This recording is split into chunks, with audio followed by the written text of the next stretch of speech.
성부와 성자와 성령의 이름으로 아멘. 은총이 가득하신 마리아님 기뻐하소서. 주님께서 함께 계시니 여인중에 복되시며 태중의 아들 예수님 또한 복되시나이다. 천주의 성부 마리아님 이제와 저희 죽을 때 저희 죄인을 위하여 부르소서. 아멘. 성부와 성자와 성령의 이름으로 아멘. 오늘은 왜 깨끗해야 하는가? 아이에게 심부름을 시키면 성격을 한눈에 파악할 수 있습니다. 이거 아이뿐만 아니라 사람은 마찬가지죠. 말이 채 끝나기도 전에 뛰쳐나가는 아이가 있는가 하면 부모의 이야기를 끝까지 듣고 메모하거나 기억해서 나가는 아이가 있어요. 내용을 정확하게 알고 가는 거죠. 어느 쪽이 지혜로울까요? 아시겠죠? 자, 신앙생활도 이와 마찬가지입니다. 우선은 하느님께서 원하시는 것이 무엇인지 그분의 말씀을 경청해야 합니다.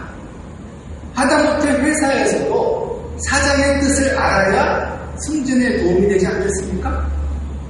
사장이 뭘 원하는지도 모르는데 아무리 일만 한다고 되는 거 아니잖아요. 성당은 어때요? 성당은 하느님의 성전이요 아버지의 집입니다. 아버지가 자녀를 이렇게 많이 불러 모으신 데는 어떤 뜻이 있지 않을까? 아버지가 원하시는 게 있어요. 하느님의 목적이 있는 거죠. 그 목적을 모르면 각자 자기가 원하는 것만을 청하다가 흩어지고 맙니다. 하지만 수백, 수천, 수만의 믿는 이들이 아버지가 원하시는 것을 한 마음으로 청한다면 세상이 진동하지 않겠습니까? 그래서 우리가 같이 기도하는 게 그 뜻이에요.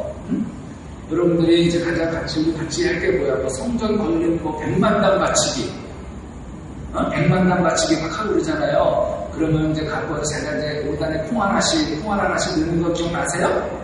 그럼 이제 소음체든 어디서 막 콩을 이제 쉬잖아요. 그날 지나가다가 친구가 그럼 다시 쉬어야겠잖아. 재밌어요, 때. 그러니까 100만당, 우리 한마음 통일을 위해서 밤 9시에 기도했었잖아요. 몇 년 전에. 근데 이제 코로나 때문에 이제 약간 흐물을 해줬지만, 밤 9시만 되면은 알람이 울려. 왜? 술 먹다가 한반도 평화로서 기도했었어요. 그때 9시만 되면, 신부도 9시에 되면 신대장 하다가, 기도합시다. 주무금 마치고, 술집에서도 진풍경이 일어났었죠. 술 먹다가 기도하면. 자, 기도야말로 분명 신앙의 기초입니다. 바로 여기서부터 시작해야 돼요. 자, 깨끗함을 위해 가지를 치는 겁니다. 기도의 자리는 회복의 자리요, 회개의 자리입니다. 오늘도 회개에 대해서 독서 말씀이 나왔잖아요. 돌아오는 거. 그러면 죄인이라 할지라도 벌 주지 않는다 하시잖아요. 변화할 능력을 자리받는 자리가 기도의 자리입니다. 3, 40년을 함께 살아온 아내도 바꾸지 못하고 혹독한 상사도 바꾸지 못하는 내 본성을 뿌리째 바꿔버리는 변화가 기도의 자리에서 일어나기 때문입니다. 이 자리에서만 가능한 거예요. 사람은 변하지 않아요. 라고 사람들은 얘기하는데 변합니다. 언제? 기도할 때. 물론 기도하지 않는 사람은 안 변해요. 왜? 자기가 뭘 어떻게 되는지를 모르는데 왜 이래? 그냥 삶이 되는. 근데 기도하는 사람은 자꾸 아버지의 뜻을 찾기 때문에 내가 이렇게 사는 게 아버지의 뜻이 아니지? 이러면서 변할 수밖에 없는 거죠. 또한 기도의 자리에서 비전을 받습니다. 내 꿈과 야망이 자라는 게 아니라 하느님께서 원하시는 비전을 받아요. 하느님의 비전은 크고 놀라운 구원의 긴 역사를 따라 흘러가고 있습니다.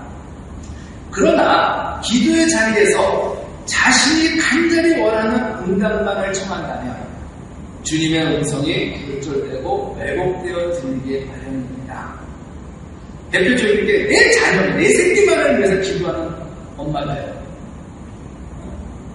정말 내 새끼가 잘 되는 거 정말 엄마의 간절한 바람인데 문제는 내 자녀만 잘 되면 그만이다라는 기도예요. 있어요. 그렇게 기도하는 나는 아닌데 그렇게 기도하는 건 어디서 있어요. 그게 나일 수도 있어요. 나는 내가 어떻게 기도하는지 몰라서 그래요. 결혼이 가장 중요한 기도 지향이 되면 그와 결혼하라는 건지 하지 말라고 하는 건지에만 집중해요. 아침마다 답을 주시길 기도합니다. 기다립니다. 하나님 아버지는 그것보다 더 중요한 말씀을 주고자 하시는데 그 말씀 들리지 않아요. 거기에다가 자기 것만 매달립니다. 자기가 원하는 것만 듣기에 성당을 몇십 년을 다녀도 근본적인 내면의 변화가 없어요. 기도는 승리의 가문입니다. 그런데 기도로 무슨 싸움을 어떻게 이기겠다는 것인가? 먼저 하나님께서 누구이시며 예수님께서 어떤 분이신지를 알아야 합니다. 예수님께서는 신앙생활에서 승리하는 비결을 너무나도 쉽게 알려주세요. 어떻게 하면 승리할 수 있을까? 나는 참고도나무요 나의 아버지는 농부이시다. 이 말씀 기억하세요. 예수님께서 당신과 하나님의 관계를 명쾌하게 설명하십니다. 하나님은 농부, 예수님은 농부 하나님이 심으신 포도나무라는 거예요. 이보다 더 쉬운 설명이 있겠습니까? 예수님의 비유는 늘 명쾌합니다. 포도나무는 올리브나무, 무화과나무와 더불어 이스라엘의 3대 과실수입니다. 여러분 무화과 이거 봤죠? 약간 빨간색인가? 그 열매는 무화과 뜻이 뭐예요? 꽃이 없다며요. 꽃이 안 보이는 부분이지. 어쨌든 맛 없어요. 저는 맛 없어요. 자, 그러니까 터키나 이런 데 가면 올리브나무가 지천에 달려있어요. 그냥 전부 가수원이 올리브나무더라고요. 가실수는 열매를 목적으로 하는 나무입니다. 우리가 뭐 사과나무, 박나무, 감나무 이런 거 다들 열매를 목적으로 하는 거예요. 간상용이 아니에요. 나뭇가지나 밑동은 쓸모가 없어요. 오직 풍성한 열매가 목적입니다. 자, 포도나무 그렇게 크지 않아요. 그쵸? 포도나무 보통 요 정도 키에서 사람이 딸 수 있게 돼 있어. 안성 같은 데 가보면 긴 덩굴로 자라기에 기둥으로 받쳐서 세워주지 않으면 제대로 서 있지 못하고 쓰러집니다. 나무라고 부르기도 민망한 나무가 포도나무예요. 나무라고 지 혼자 그렇게 서 있어야 될 거 아니야? 그냥 꼭 이렇게 지 혼자 서지 못하고 이렇게 덩굴처럼 올라가서 이렇게 하려고 있어야 돼요. 모처럼 고추도 그렇게 고추대가 없으면 안 되잖아요. 그죠? 꼭 그런 것 같아요. 그럼에도 불구하고 예수님께서는 당신을 포도나무에 비유하십니다. 주님께서는 세상에 오실 때부터 행차하듯 요란하게 오지 않으셨습니다. 오로지 신자라는 열매, 교회라는 과실을 맺기 위해서 강생하셨어요. 예수님께서는 당신이 포도나무 중에서도 참 포도나무라고 말씀하세요. 참자가 들어가면 뭐가 좀 다르죠? 참기름. 자, 참이슬. 정말 이슬 중에서도 이슬 같은 참이슬. 여러분들 좋아하는 그 참이슬. 열매를 맺는 나무와 맺지 못하는 나무를 대비하신 겁니다. 포도나무 중에서도 열매를 맺지 못하는 나무는 그냥 포도나무예요. 예컨대 성당에 30년이나 다녔는데도 삶에 아무런 변화가 없다면 참 신앙인이 맞을까요? 성당 문턱을 드나들면서 자신을 신앙인으로 생각하고 믿지만 작은 고난에도 한순간에 허물어지고 많은 신앙을 가졌다면 참 신앙인이 맞을까요? 어저께도 얘기했지만 올해 승진을 할까 할 수 있을까 없을까 알아보기 위해서 점집에 들어간다면 점집에 가서 승진 못한다, 올해는 하기 힘들어, 그 얘기 듣고 우울해한다면 과연 참 신앙인이 맞을까요? 그렇죠? 예수님께서는 참 신앙인을 구별하는 손쉬운 방법을 알려주십니다. 요한복음 15장 2절이에요. 나에게 붙어 있으면서 열매를 맺지 않는 가지는 아버지께서 다 쳐내시고 열매를 맺는 가지는 모두 깨끗이 손질하시어 더 많은 열매를 맺게 하신다. 바로 뭘로 구분해요? 열매입니다. 열매예요. 열매를 맺으면 진짜요, 열매를 맺지 못하면 가짜입니다. 우리가 아무리 꽃이 이뻐도 꽃을 먹지는 않아요. 성경에는 꽃에 대해서 나온 게 별로 없어요. 왜? 우리는 열매를 맺어야 되는 사람이지 꽃은 무엇을 맺기 위한 과정이에요? 열매죠. 열매예요. 내가 지난 봄에 좀 있으면 한 달 좀 넘으면 여기도 난리 날 텐데 작년에 그 한강에 거기 벚꽃 난리 났었잖아요. 얼마나 이뻐요. 그렇다고 지나가면서 벚꽃 따서 먹는 사람 한 명도 못 봤네요. 근데 거기에 6월달 되면 또 살구가 열려요. 살구가 또 가라잖아요. 그거 막 떨어지고 막 그래요. 그럼 그거 주워간 사람은 많이 봤는데 벚꽃 주워간 사람은 아무도 못 봤어요. 없는 사람은. 바로 우리에게 필요한 건 열매예요. 우리가 먹고 사는데 중요한 건. 그런데 어떻게 해서 가지의 열매가 맺힐까? 나무에 붙어 있어야 한다는 거예요. 나무에 붙어 있어야만 열매를 맺을 수 있죠. 열매는 가지의 능력이 아닙니다. 가지가 할 일은 오직 하나뿐이에요. 뭐예요? 나무에 붙어 있어야 한다는 거. 붙어 있는 거. 그게 가지의 할 일입니다. 그러나 가지가 나무에 붙어 있어도 병들면 열매를 맺지 못하죠. 그럴 때 농부가 가지를 잘라버립니다. 가지치기라고 그러죠.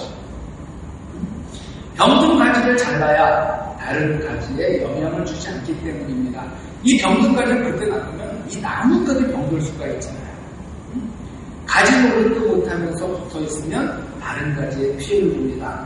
그러니 가지는 열매를 맺기에 좋은 상태를 유지하는 것이 관건입니다. 이것은 능력이 아닌 청결, 깨끗함의 문제예요. 깨끗함. 주님께서도 가지치기를 하십니다. 사실 교회에 찾아오는 사람을 다 받아서는 안 됩니다. 이단이 슬그머니 들어와도 다 받아줘야 할까요? 아니죠. 신자들이 열매를 맺지 못하게 하는 요소들은 가지치기를 해야 합니다. 은근슬쩍 들어오는 사이들이 있어요. 누구나 들어올 수 있는 곳이지만 아무나 받아주면 안 되는 거예요. 자, 신자가 열매를 맺기 위해서는 깨끗함, 정결함이 요구됩니다. 농부와 포도나무, 가지와 열매, 이들의 관계를 하나로 연결할 수 있는 기준은 다름 아닌 거룩함입니다. 거룩함. 마치 생수와 병, 상점과 소비자를 연결하는 기준이 깨끗함인 것과도 같습니다. 깨끗한 물을 깨끗한 병에 담아서 깨끗하게 보관하는 상점이라야 소비자가 안심하고 마실 수 있죠. 저는 가끔 가다가 옛날에는 아무거나 잘 먹었어요. 면역력이 좋고, 이거 먹고 주간이나 맛있게 찾는데 요즘은 지나가다가 이렇게 분식점 같은 데서, 이렇게 시장 같은 데서 뚜껑 닫고 그냥 파는 데 있죠. 떡볶이고, 튀김이건, 뭐건. 그러면 그 먼지가 다 그일이 않는 거 아니야. 그죠? 요즘은 언제부턴가 그런 게 못 먹겠어요. 먼지가 보인다거든. 왜? 옛날에는 그거 참 맛있게 먹었는데, 맛은 있겠죠, 지금도? 근데 저 많은 사람들이 다니는데, 그 먼지가 어떻게 내려지면은 다 그 먹는 거 위에 할 거 아니에요? 근데 어느 분점 가니까, 딱 주인이 이런 걸 덮어놔가지고 이렇게 열고 해요. 그 집에서는 그냥 먹고 싶은 거예요. 왜? 이 주인이 정말 청결하구나, 위생을 생각하는구나 하면서 그 집은 먹게 돼요. 근데 그냥 오만 가지 잡상인이 다 가는데 뭐 거기서 또 하다가 보면 침도 지킬 수 있잖아. 이거 주세요 하다 보면은 뭐 오래 살았어. 그럼 이런 게 안 보일 때가 살만했는데, 자, 그러면서 이렇게 깨끗하게 관리하는 주인이 하는 데는 저는 그냥 먹게 되죠. 요즘 옛날 중국집들 얼마나 들어갔어요? 그쵸? 근데 지금 중국집들은 주방이 보이게 하잖아요. 얼마나 깨끗한지 몰라요. 어느 스파게티 집에 안양에 있을 때 갔어요. 근데 종업원이 왔어요. 근데 종업원이 아침을 부르는데 여기가 얼마나 지저분한지 모르는 거예요. 내가 한마디 했어요. 벗고 오든가 다른 사람 몰래가지고 도저히 이거 보고는 음식을 못 시키겠다고. 그러고 나오면서 사장한테도 얘기했어요. 종업원들 이런 거 좀 위생을 신경 써달라고 저거 보고 누가 음식을 시키고 싶겠냐고 죄송하다고 그러더라고요. 근데 그런 개념이 없는 거죠. 저 사람이 저 정도면 죽으면 어떻게 될까? 그리고 그 다음부터 안 갔어요. 도저히 못 먹겠어요. 그리고 여기 이제 하나무 온 다음에 들리는 소리 다른 나라로 바뀌었대요. 왜? 점점 손님이 줄어드는 게 보이는 거예요. 요즘 사람들 맛도 맛이지만 위생, 깨끗함 엄청 신경 씁니다. 여러분들도 들어오면 가겠어요? 이제 안 가요. 맛도 중요하지만 맛을 버분다는 청결한 깨끗함이 얼마나 중요한지 몰라요. 바로 그런 겁니다. 깨끗하게 관리하는 상점이나야 소비자가 안심하고 마실 수 있어요. 물의 pH 농도나 무기물 함유 정도에 앞서서 마실 수 있을 만큼 깨끗한 것가 기준인 거죠. 우리가 뭐 물의 농도 따지면서 마십니까? 여러분들 물 마시고 뭐 하시는 뒤에 성분표 봐요? 보여요? 보이지도 않아요. 어떻게 작게 생각하는지. 뭐 라면 먹을 때도 여러분 뒤에 성분표 단백질 얼마 이런 거 보고 있는 사람 없어요. 바로 이거예요. 깨끗함가가 기준이 눈으로 보이는 게 깨끗해야 돼. 우리는 힘이나 외모를 지나치게 중요하게 생각합니다. 겉으로 보이는 것이 중요하다고 생각하죠. 그러나 그것이 본질입니다. 본질이 아니죠. 하나님께서는 우리 중심이 거룩한가에 주목하시는 분이에요. 본질은 뭐예요? 중심은 안에 있는 거죠. 주님께서는 나 주 너희 하나님이 거룩하니 너희도 거룩한 사람이 되어야 한다고 말씀하시지 너희는 유능해야 한다, 너희는 아름다워야 한다, 예뻐야 한다, 꾸며라 이런 말씀 하지 않으세요. 근데 문제는 내가 안이 이렇게 거룩한 사람이 되면 이것이 겉으로도 드러난다는 것이에요. 속 따로 겉 따로가 아니라 속이 그렇게 되면 겉도 저절로 따라가요. 여러분들 내용만 중요한 게 아니잖아요. 형식도 중요한 거거든요. 근데 내용이 꽉 차 있으면 저절로 형식을 따라오게 돼 있다는 것이죠. 속에 더러운 생각과 음란한 생각을 품고 있다면 값비싼 무서움을 치장하고 화려한 링크코트로 시감하는데 무슨 소용이 있어요? 타락한 세상에서 구원은 헛된 허영에 지나지 않습니다. 신자의 관심, 우리들의 관심은 오로지 거룩함과 깨끗함에 있어요. 승리하는 기도란 자신을 깨끗하게 하는 기도입니다. 중심이 깨끗해야, 즉 속이 깨끗해야 주님께서 주시는 성공을 경험할 수 있습니다. 어떻게 하면 중심이 깨끗해질까 고민하는 우리에게 예수님께서는 충격적인 말씀을 해주십니다. 요한복음 15장 3절. 너희는 내가 너희에게 한 말로 이미 깨끗하게 되었다. 이미 깨끗하게 되었대요. 뭘로? 내가 너희에게 한 말로. 너희는 누구입니까? 바로 우리들, 하느님의 백성, 주님의 제자들입니다. 예수님께서는 그들이 이미 깨끗해졌다고 말씀하세요. 깨끗해질 거야 라는 말씀 아니에요. 깨끗해질 거야는 미래형이고 깨끗해졌다는 과거형, 이미 완료가 됐다는 거예요. 놀랍지 않아요? 우리가 이미 깨끗해졌대요. 이전에도 예수님께서는 너희는 빛이 될 것이다 라고 말씀하시지 않았어요. 너희는 소금이 될 것이라고 말씀하지 않으셨어요. 너희는 세상의 빛과 소금이다 라고 말씀하셨어요. 사제들이 강론할 때 여러분들은 우리들은 세상의 빛이 되어야 합니다. 소금이 되어야 합니다. 이렇게 얘기하지만 예수님은 너희는 이미 세상의 빛과 소금이다라고 말씀하셨어요. 이미 그렇게 되어 있는 거예요. 빛과 소금인 거예요. 빛과 소금이 되어야 합니다. 그런 세상을 밝히고 깨끗하게 해야 된다가 아니라 이미 우리는 빛과 소금이라는 거예요. 예수님께서는 이미 깨끗해진 자기 모습을 미리 바라보라는 뜻에서 말씀해 주신 것입니다. 주님께서 우리 안에 오시면 이미 깨끗해진 것이라는 선언이에요. 여러분들 깨끗해요. 말씀이 지닌 힘의 본질은 거룩함입니다. 어떻게 해야 신자가 거룩해집니까? 예수님의 말씀이 있어야죠. 명상이나 수행을 통해서 깨끗해지는 게 아니에요. 믿지 않는 사람들도 요즘 뭐 밖에 상 같은 데 가면 명상원 이런 데 가서 뭐 명상, 뭐 요가 이런 거 하면서 해요. 그렇다고 깨끗해지는 거 아니에요. 나뭇가지 혼자서 아무것도 할 수 없듯이 그리스도인도 선행만으로 깨끗해지지 않습니다. 착한 일을 한다고 착한 일만 한다고 깨끗해지는 거예요. 착한 일을 믿지 않는 사람이 더 많이 할 때도 있어요.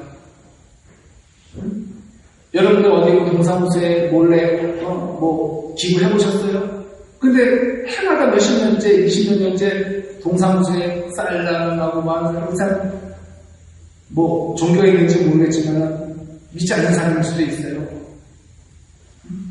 사람의 의로움은 더러워서 누더기와도 같습니다.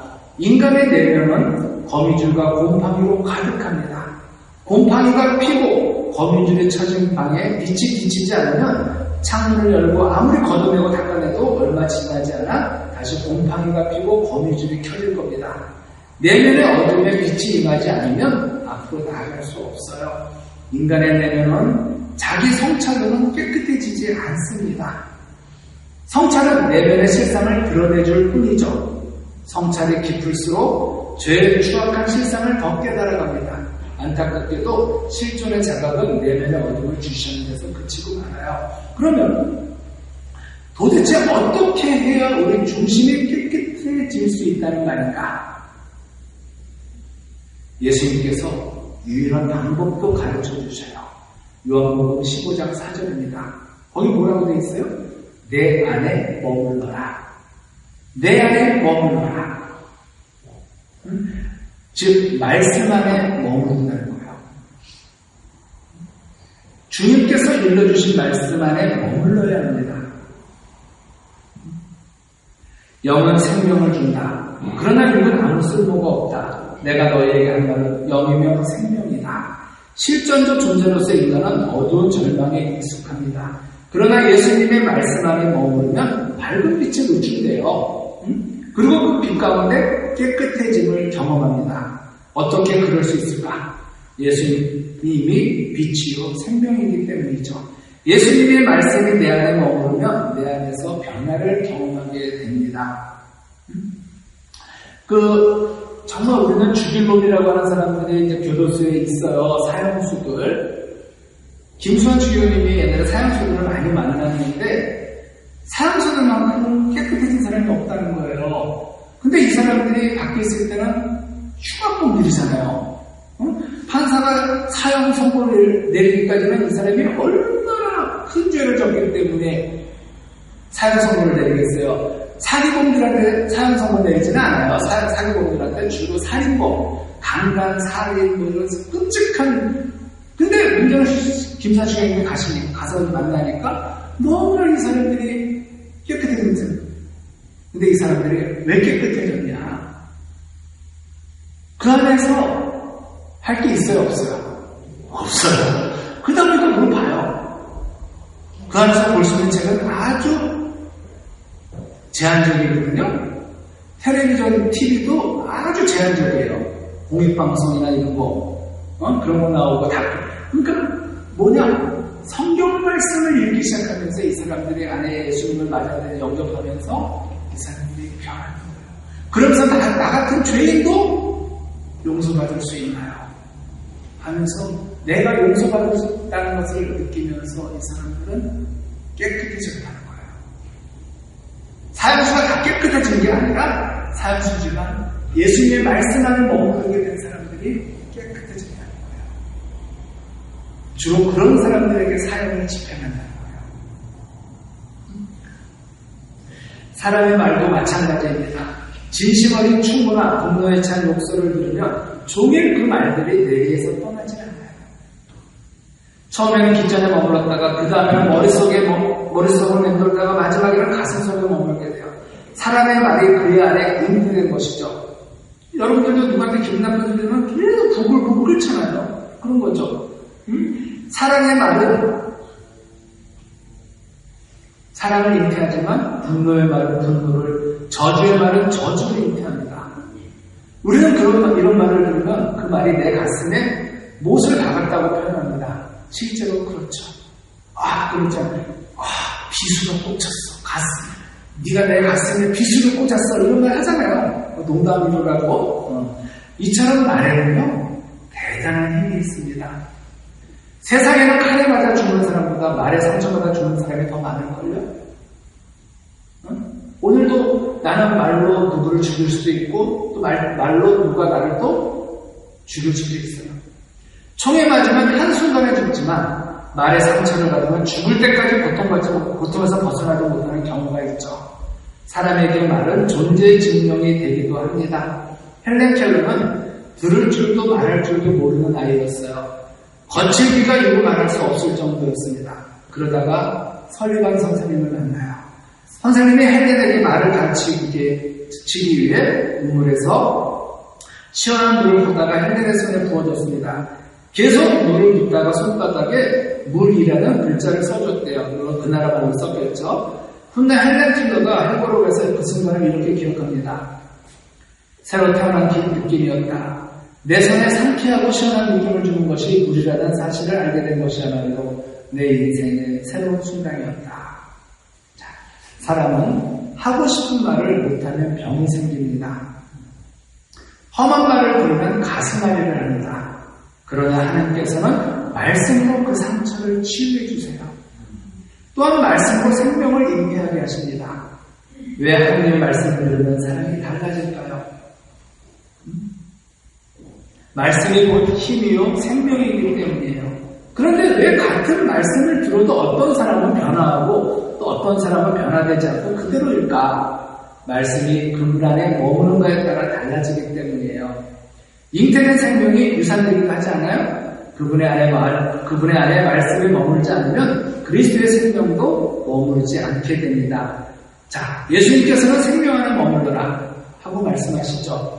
요한복음 15장 4절 내 안에 머물러라.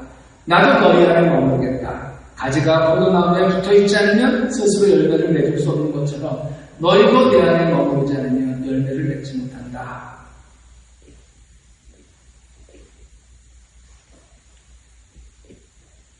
가지는 나무에 붙어있는 것 말고는 할 일이 없습니다. 나무가 다 공급해 주는 거예요. 자기가 뭘 하려고 하지 않아요. 뿌리에서 올라오는 진액이 가지로 전달되면 가지는 열매가 맺히도록 팔을 늘어뜨리고 있기만 하면 됩니다. 그러면 열매가 맺혀요. 가지가 열매를 맺으려고 애쓸 필요가 없어요. 이것이 신앙입니다. 여러분들이 애쓸 필요가 없다니까 우리들이 저절로 주시니까. 크신 하나님께서 우리 안에 머무르시겠다고 하세요. 작은 존재가 큰 존재 안에 들어가야지 어떻게 큰 존재가 작은 존재 안에 들어오실 수 있습니까? 이것이 영적 신비예요. 하나님께서 우리 안에 들어오실 때. 우리 안에는 하나님뿐 아니라 수천의 군대 마귀도 들어올 수 있어요. 뭐 예수님만 우리 안에 들어오는 게 아니에요. 7마귀가 우리 안에 들어와서 시집고 갈 수도 있는 거예요. 마귀 하나 내쫓고 깨끗이 청소했더니 7마귀가 다시 들어올 수 있는 것도 우리 안 내면이에요. 그렇죠? 우리는 자기 안에 누가 들락날락 하는지 잘 모릅니다. 깨어있지 않으면 몰라요. 생각 하나가 잘못 들어오면 인생이 파멸합니다. 많이 우리 그런 거 보잖아요. 생각하면 잘못해서 인생 망치는 사람을 많이 보잖아요.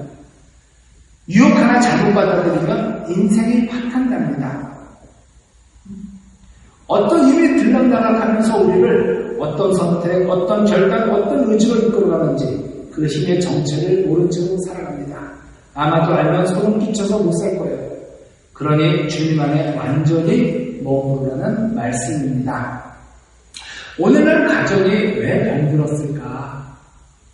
거래로 살아가는 세상 기준을 가정에도 적용하기 때문입니다.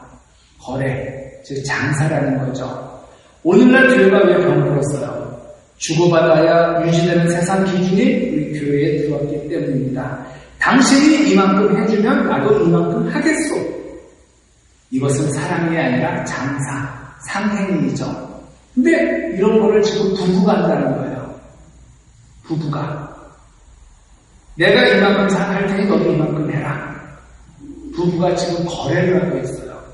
그리고 부모들도 자녀한테 거래하죠. 이번에 몇 분 안에 들으면 성적 몇 점 맞으면 뭐 사줄게.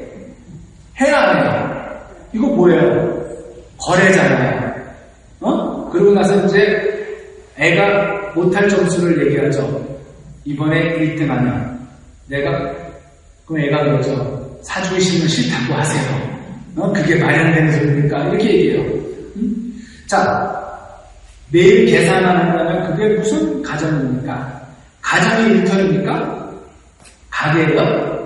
일터에서는 효율성과 생산성의 잣대를 가지고 끊임없이 평가해요. 이익을 위해 모인 집단, 이익 집단이에요. 그런데 가정은 아니에요. 일터는 그래도 가정은 그게 아니죠. 가정은 손해를 보는 곳이죠. 그렇죠? 인간은 하나님께서 주신 두 가지 사회가 있는데 이익이 지배하는 사회가 있고 이해관계를 따지지 않는 공동체 사회가 있어요. 근데 바로 따지지 않는 공동체 사회가 바로 그 가정인 거죠. 또 교회가 되어야 되는데 지금 그렇지 못하고 있다는 거예요.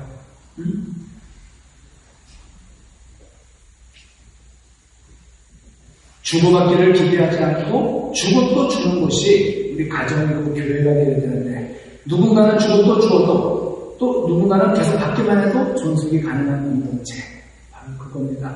우리가 본당에서 크진 않지만 어려운 분들한테 얼마씩을 한 달에 가고 있어요. 그분들은 성당에 내는 게 없어요. 어려우니까. 그래도 우리는 또 줘요. 왜? 우리가 이익을 따지지 않는 집단이니까 최소한 그 정도는 해야 되는 거예요. 우리가 시설에 어디 얼마씩 설에 또 줬어요. 그러면 우리가 이만큼 줬으니까 당신들은 왜 안 줍니까? 라고 말 안 해요. 우리는 이만큼 주니까 이 사람을 다시 당신들은 다른 사람들에게 더 많이 좀 해주십시오라고 이렇게 얘기하죠. 우리는 이익을 따지지 않잖아요. 그냥 감사합니다. 라는 말만 들으면 되는 거예요. 뭐 안 들으면 또 어때? 그쵸? 다음부터 안 주면 되지. 그러면 안 되나? 인간은 하나님께서 주신 공동체와 가정에서 하나님의 형상을 빚을 수 있고 또한 회복할 수 있습니다. 공동체 안에서 드려지는 기도는 거래하는 가정이 아니에요. 과정이 아니에요. 기도의 승리는 공동체 안에 있습니다. 기도의 땅가정은 공동체로 열매를 맺어요. 가족은 선물입니다. 사회가 가정으로 돌아가는 것이 백투베이지, 즉 기본으로 돌아가는 거예요. 가족관계가 허물어지면 사회관계까지 다 허물어지는 거예요. 요즘 골방에 방에 처박혀 있는 젊은이들이 많대요. 30대, 40대조차도 방에서 안 나온답니다. 가정 안에서 관계가 깨진 거예요. 근데 걔는 사회관계가 될까요? 사회관계가 깨졌죠. 근데 지금 그렇게 공부를 시켜놨는데도 30대, 40대도 지구에서 틀어박혀서 안 나와. 그 부모님이 돌아가시면 얘는 어떡해요? 지금은 늙은 부모님이 그래도 밥이라도 주니까 그나마 방에서 게임을 하면 산다지만 부모님이 돌아가시면 얘는 어떻게 돼요? 죽어요. 뭐 할 수 있는 게 아무것도 없어요. 이 관계가 깨져서 그래요. 사회 기초 단위가 가정인데 가정이 무너지면 사회는 불량품이 끝없이 쏟아져 나오는 나쁜 시장과 다를 게 뭐가 있습니까? 가정에서 좋은 상품을 내줘야지 사회가 건강할 텐데 가정에서 불량품을 내준다면 사회는 불안해서 못 살아요. 정상적인 시장이라면 불량품이 단 1%만 나와도 난리가 납니다. 그런데도 세상에 아직 돌아가고 있는 것은 주님의 크신 은총 덕분이에요. 사회가 바로 서려면 우리가 깨끗해지는 것 말고는 다른 일이 없어요. 먼저 우리 하나님을 믿는 우리들이 깨끗해져야 돼요. 그래야 세상이 깨끗해지는 거예요. 여러분들 욕조의 물이 더러워요. 이 물을 깨끗하게 하는 방법이 있어요. 어떻게 해야 돼요? 계속 깨끗한 물을 틀어놓으면 이 더러운 물이 어떻게 돼요? 넘쳐서 없어져 버리고 언젠가는 깨끗해지잖아요. 바로 더러워진 세상이지만 우리가 깨끗한 사람들이 계속 거기에 투입되면 언젠가는 다시 깨끗해질 겁니다. 교회는 내가 얼마를 봉헌했다며 봉헌한 만큼 목소리를 내는 것이 아니에요. 근데 이게 죄송한 얘기지만 개신교는 이게 가능해요. 왜? 얼마 냈는지 다 거기다 붙여놨잖아요. 11조 얼마 내고 감사하고 그러니까 이 많이 낸 사람한테는 뭐가 있어요? 힘이 생기는 거예요. 너 얼마 냈어? 11조는 직구밖에 안 냈는데 어떠신 분이 교훈을 공개하겠다는 거예요. 성당에 이렇게 아주 신부들이 난리났어요. 하지 말라고. 이거 뭐 하는 거냐고. 신자들 상처 주지 말라고. 근데 공개하면요, 액수가 늘긴 늘어요. 할까요? 정말 이건 아니에요. 이건 정말 아니에요. 왜? 누구는 한 달에 50만 원을 교육을 냈지만 그게 50만 원이 별거 아닌 돈일 수도 있잖아요. 그 사람한테는. 어떤 분은 만 원밖에 못 냈지만 이 만 원이 어떤 분한테는 큰 돈일 수 있는 거예요. 상대적이니까. 우리가 볼 때 50만 원이 크죠? 근데 그 사람한테 50만 원이 별거 아니에요. 자기 수입에 비하면, 재산에 비하면. 근데 어떤 분은 이 만 원이 생명에 달린 돈일 수도 있어요. 그러니까 이걸 어떻게 보면 똑같이 취급하냐는 거죠. 봉헌 한 번 못했다고 해서 온종일 고개를 숙인 채 왔다 갔다 해야 하는 것도 아닙니다. 오히려 그런 것들에서 떠나 있어야 하는 것이에요. 액수가 중요한 게 아니잖아요.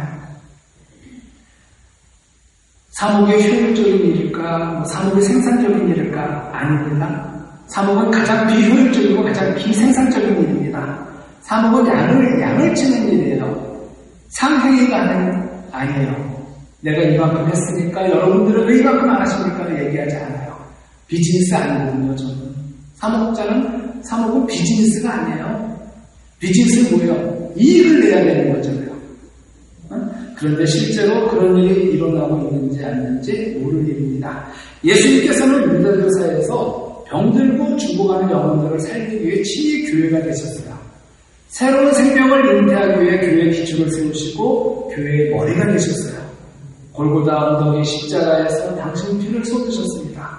죽음의 생명의 씨앗을 뿌리신 것이죠. 우리 교회는 생명 공동체예요. 그리고 운명 공동체입니다.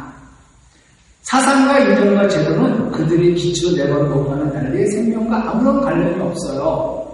오히려 죽음의 씨앗이 되기도 합니다. 그러나 교회는 생명의 씨앗을 뿌립니다. 교회 공동체에 속하는 것만으로도 생명이 잉태됩니다. 무슨 종교적 활동을 해서가 아니에요. 오직 주님의 사랑으로 우리가 생명을 맛봅니다. 오직 주님의 말씀으로 우리가 생명을 누리는 거죠. 오직 주님께 붙어있기만 하는데 생명의 열매를 맺습니다. 그러기에 우리도 말씀 안에 머무르셔야 합니다. 그래야 열매를 맺습니다. 오늘 우리 가톨릭 신자들이 개신교 신자에 비해서 말씀을 좀 가까이 하는 거는 좀 솔직히 아니에요. 이거는 저는 할 말 없어요. 제가 목사님들만큼 성경을 달달달 외우느냐? 저도 져요. 저도 못해요. 저도 지니까 여러분들도 뭐 이기려고 하지 마세요. 대신 달달달 외울 필요 없어요. 내가 오늘 말씀 안에 뭔가 꽂히 오늘 뭐 너희가 형제에게 제단 예배를 바치고 올 때 지금 화해하지 못하는 문제 있으면 요새 가서 그 말씀 꽂혔으면 그 말씀 갖고 하면 머무르세요. 계속 머문다고 하면 내가요 찔려요. 나 그 사람한테 어떻게 해야 돼요? 전화 한 통 할까? 주님, 용기 좀 주세요. 도저히 못하겠다. 들어서 못하겠다. 이제. 그때가 또 오래 또 그 말씀, 한번 해볼까? 그래, 문자라고 보내 문자. 잘 지내고 있어? 나한테 많이 서운하지? 미안해. 그럼 딱 문자가 올 거예요. 아니야, 내가 잘못했어. 그럼 끝난 거 아니야. 근데 그걸 할 수 있는 게 뭐예요? 말씀 안에 머물렀기 때문에 계속 말씀을 씹고 또 씹고 씹었기 때문에 그 말씀이 나를 지배한 거예요. 그래서 가능한 거예요. 오늘 말씀 안에 한번 머물러 보시기 바랍니다. 영광의 성부와 성자와 성령께